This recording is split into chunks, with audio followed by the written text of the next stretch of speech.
जय हिंद दोस्तों, मेरा नाम है अनिरुद्ध और मैं आप सभी का स्वागत करता हूं करियर विल आईएएस पर। दोस्तों, the tables have officially turned. एक टाइम था जब इंडिया की हमारी जो आर्म्ड फोर्सेस हैं वो डिफेंस इक्विपमेंट्स को लेके नेट इंपोर्टर थी। इतना ही नहीं बल्कि हम लोग स्पेसिफिकली वेस्टर्न कंट्रीज के आगे जाकर के डिमांड करते थे, रिक्वेस्ट करते थे कि प्लीज हमें ये वाला हथियार दे दो, कब दोगे, कितने टाइमलाइन में दोगे। लेकिन अब the tables have finally and officially turned because NATO nation France उसके द्वारा ना केवल इंडिया के पिनाक रॉकेट लॉन्चर सिस्टम में इंटरेस्ट शोकेस किया गया, बल्कि वो इंडिया के पिनाक रॉकेट लॉन्चर सिस्टम को लेकर अब बहुत ज्यादा रेस्टलेस हो चुके हैं। आप यहां पे खबर देखिए, इन्होंने जो इंटरेस्ट था वो पिछले साल फरवरी 2025 में ही शोकेस कर दिया था कि हमें तो जी इंडिया का ये वाला जो पिनाक रॉकेट लॉन्चर सिस्टम है ये चाहिए ही चाहिए। लेकिन अभी रिसेंटली जस्ट पिछले हफ्ते की खबर है, फ्रांस के सीनियर आर्मी ऑफिशियल्स, यहां तक कि फ्रांस के जो आर्मी के मेन चीफ जनरल हैं वो खुद इस चीज को पर्सनली फॉलो अप कर रहे हैं, कह रहे हैं कि हम लोगों को जल्दी से इंडिया के डीआरडीओ के द्वारा बनाया गया Pinaka mark 3 rocket artillery system जो है वो चाहिए ही चाहिए। यहां पर आप देख सकते हैं जगह जगह पे इसकी दोस्तों कवरेज करी गई है। क्या एग्जैक्टली हुआ है मैं आगे चल करके डिटेल में चर्चा करूंगा। फ्रांस यहां तक कैसे पहुंचा इसके बैकग्राउंड को भी हम लोग समझेंगे कि आखिरकार इनको इंडिया का ही क्यों चाहिए था। लेकिन दोस्तों ये खबर स्पेशल बन जाती है 2 रीजंस की वजह से। पहला रीजन मैंने आपको बता ही दिया कि फ्रांस जो है वो दोस्तों अब इंडिया के रॉकेट सिस्टम को लेना चाह रहा है। लेकिन सबसे बड़ा रीजन ये है कि असल में फ्रांस की कंसिडरेशन में पहले अमेरिका का जाना माना rocket launcher system US HIMARS भी आया था कंसिडरेशन में, लेकिन उन्होंने हिमार्स को भी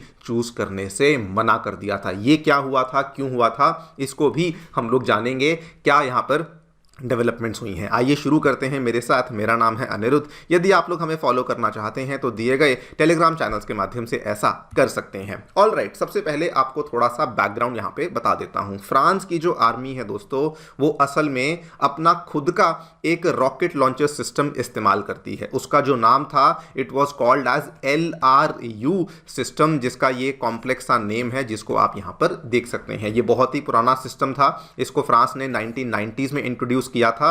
बहुत ही पुराने प्लेटफॉर्म पे ये बेस्ड था और इसके जो नंबर्स थे वो भी उनके पास 13 से 15 यूनिट्स ही बच चुके थे। लेकिन सबसे वर्स्ट पार्ट क्या था कि ना तो इसकी मास प्रोडक्शन आज के टाइम पे हो रही थी, प्लस इसकी जो रेंज थी वो भी बहुत कम थी। वो केवल 80 किलोमीटर तक की रेंज तक ही ये जाने की क्षमता रखता था। बेसिकली सिंपल शब्दों में कहा जाए तो फ्रांस के पास किसी प्रकार का भी कोई credible long range rocket artillery system उनके पास बचा ही नहीं था। ये उसकी तस्वीर है जो मैं LRU सिस्टम की बात कर रहा हूं, ये उसी की फोटो आप यहां पे देख सकते हैं। और इसीलिए उनको ये मालूम था कि आज उनको इस सिस्टम को रिप्लेस करना है। उधर से यूक्रेन में टेंशन्स बढ़ चुकी थी। It was very very important कि फ्रांस अपनी आर्टिलरी इन्वेंट्री को और ज़्यादा बढ़ाए। लेकिन वो जो भी यहाँ पे कोशिश कर रहे थे, बात बिल्कुल क्लियर थी कि कम से कम 2-2.5 साल तक उनके पास ये वाला सिस्टम इसकी रिप्लेसमेंट नहीं मिल सकती थी। फ्रांस की जो उनकी खुद की आर्मी थी वो कहती थी कि आने वाली जितनी भी लड़ाइयाँ होंगी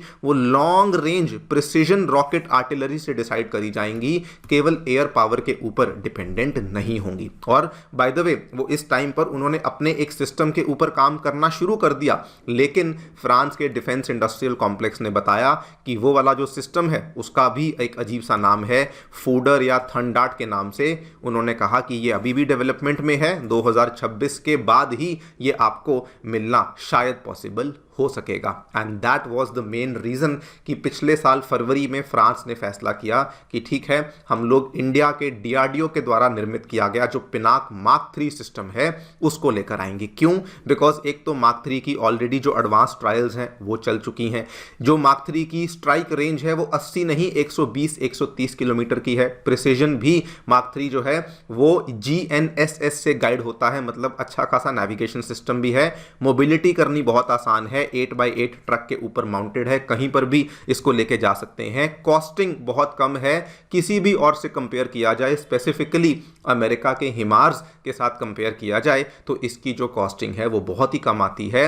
एंड मोस्ट इंपॉर्टेंटली अगर फ्रांस ये वाले सिस्टम को लेता है तो इसका जो सोवरेन कंट्रोल है वो फ्रांस के पास रहेगा, बिकॉज अगर फ्रांस किसी और से लेगा, मान लीजिए अमेरिका से लेगा, तो उस केस में बहुत सारी रिस्ट्रिक्शंस हैं जो कि अमेरिका जाना जाता है रिस्ट्रिक्शंस लगाने के लिए, वो वाली रिस्ट्रिक्शंस भी फ्रांस के ऊपर अमेरिका के द्वारा लग सकती थी। This was the main reason कि फ्रांस ने कहा अब तो जी हम लोग पिनाक को ही लेंगे। यहां पर आप देख भी सकते हैं हिमार्स को क्यों चूज नहीं किया गया। हिमार्स को कंसिडरेशन में रखा गया था। ऑब्वियसली नाटो कंट्रीज में 3 सबसे इंपॉर्टेंट कंट्रीज यूएसए, यूके और फ्रांस हैं, और फ्रांस के कई सारे लोग ऐसे थे जो कि कह रहे थे कि यूएसए का हिमार्स ही लेना चाहिए बिकॉज बहुत शक्तिशाली है, बहुत बैटल प्रूवन है वगैरह वगैरह। लेकिन स्ट्रेटेजिक ऑटोनॉमी एक बहुत बड़ा रीजन था। एंड कल को अगर वो अमेरिका से हिमार्स को परचेज करते, अमेरिका कई तरह के रिस्ट्रिक्शंस, जिसको ITAR रिस्ट्रिक्शंस कहा जाता है, इंटरनेशनल ट्रैफिक आर्म्स रेगुलेशंस की रिस्ट्रिक्शंस होती हैं,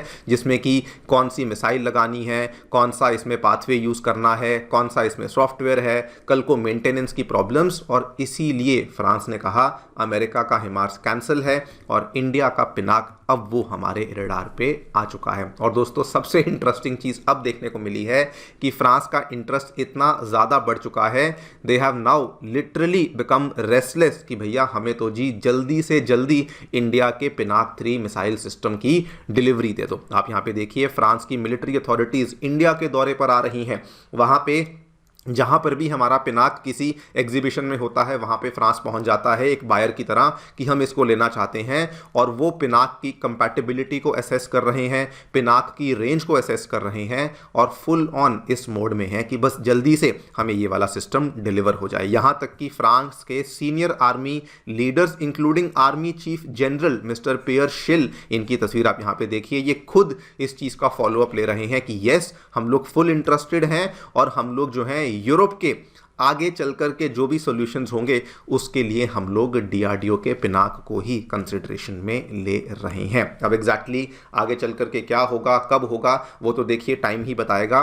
लेकिन दोस्तों आपको बता दूं this is a major shift. एक टाइम था हम लोग दूसरों से हथियार लेते थे, आज ना केवल दूसरे लोग हमसे हथियार ले रहे हैं बल्कि हमारे हथियारों को लेके रेस्टलेस हो चुके हैं। आप यहां पे देखिए पिनाक एक ऐसा मिसाइल रॉकेट सिस्टम है जिसको ग्लोबल अटेंशन यहां पे मिल रही है। वो उसके पीछे कई सारे रीजंस हैं। नंबर 1, पिनाक ऑलरेडी अपने आप को प्रूव कर चुका है, कारगिल में इसका इस्तेमाल हुआ था। Number 2, costing as compare to America के हिमार्स से बहुत ही कम है। नंबर 3, प्रिसीजन बहुत ज्यादा है। अगर आप देखें देयर इज अ पैरामीटर जिसे CEP कहा जाता है, मतलब कि अगर आपने रॉकेट कहीं पे मारा तो जो एरिया है उसके आसपास भी कई बार डैमेज हो जाती है, लेकिन इस केस में ऐसा नहीं होता। इसकी जो CEP है वो 10 मीटर से भी कम है, मतलब कि आसपास के एरियाज में कोई डैमेज नहीं होगा। कंपैटिबिलिटी, अमेरिका का जो सिस्टम है उसके अंदर आपको अमेरिका से ही मिसाइलें लेनी पड़ेंगी, अमेरिका से ही ट्रक, सब कुछ अमेरिका से लेना पड़ेगा। पिनाक के केस में ऐसा नहीं,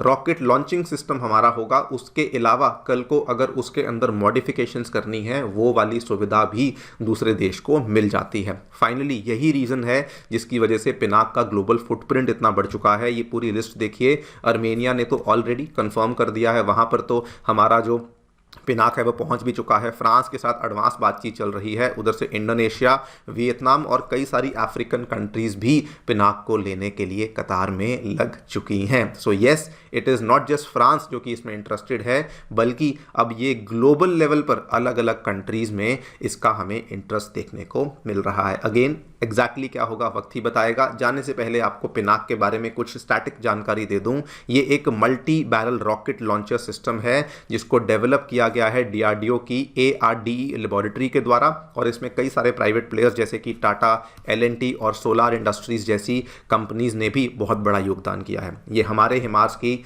सॉरी हमारे पिनाक की तस्वीर है। और ये आपने देखा होगा रिपब्लिक डे की झांकियों में भी ये तस्वीरें हमें आए साल देखने को मिलती हैं। इसके अलग अलग वेरिएंट्स हैं, जो पुराने वेरिएंट्स हैं पिनाक मार्क 1 मार्क 2, इनकी रेंज आपको कम देखने को मिलती है, लेस देन 90 किलोमीटर्स। लेकिन mark 3 it is a very very upgraded system जिसकी रेंज आपको 120 टू 130 देखने को मिलती है। और अब तो बल्कि पिनाक का मार्क 4 भी, इसकी तैयारियां भी यहाँ पर चल रही हैं। जो भी होगा देखते हैं क्या होगा, आपके सामने अपडेट्स लेकर आएंगे। आप लोग जो सोचते हैं डेफिनेटली बताएं हमें कमेंट सेक्शन में।